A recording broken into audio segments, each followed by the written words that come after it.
family of a Phoenix man shot and killed by police earlier this year are asking for a seven-figure payout, claiming excessive force in their loved one's death. And we do want to warn you, video in this story is graphic. 12 News journalist Sean Rice was on scene the day that this police shooting happened. He's joining us now with why the man's family is suing Phoenix PD. Sean? Yeah, again, just to warn you guys one more time, viewer discretion is advised in this video. It's not easy to watch. 45-year-old Christopher Phillips was armed with a handgun as he ran multiple blocks from trailing Phoenix police officers back on January 17th.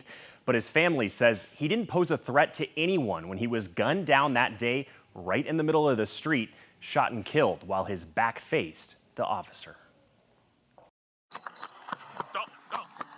Several Phoenix police officers chased Christopher Phillips for multiple blocks. That morning, they were called to a home near 35th Avenue and Baseline in Southwest Phoenix to reports of multiple people trespassing at an abandoned home. A foot chase ended in the enclave of a gated community. That's when Phoenix police officer William Rodriguez Gallardo raised up his long gun and fired. Oh, you pointing at me, bro?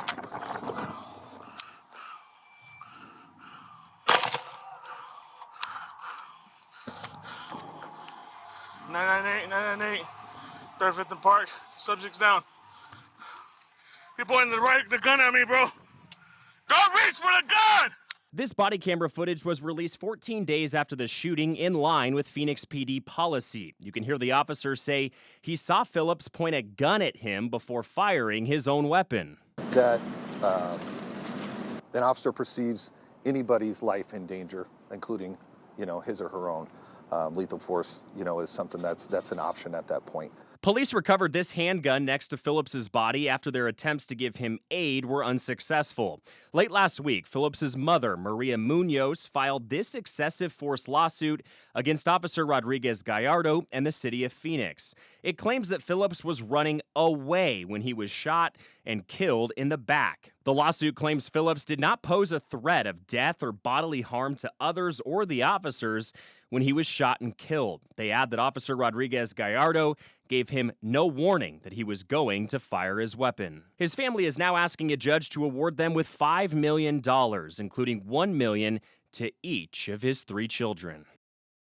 And today we reached out to the city of Phoenix for comment on this lawsuit. They told me they could not comment on pending litigation. Now, back in April, the Maricopa County Attorney's Office cleared Officer Rodriguez Gallardo of any kind of criminal wrongdoing.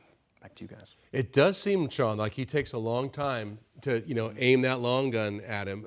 And you wonder if he was able to turn around and aim the gun. I'm talking about the suspect here. Yeah. But maybe the officer also didn't know if he was planning on using that gun on somebody else as he was running down the street. You make some very good points there. Where he was running towards was a gated community, homes, people, other Phoenicians living there. And so you don't know what he could have done with that handgun. And that's something officers will tell you they take into consideration, not only the danger posed to their own lives, but to other people's as well. Again, just to point out in that body camera footage, you cannot see Phillips point that gun in the officer's direction.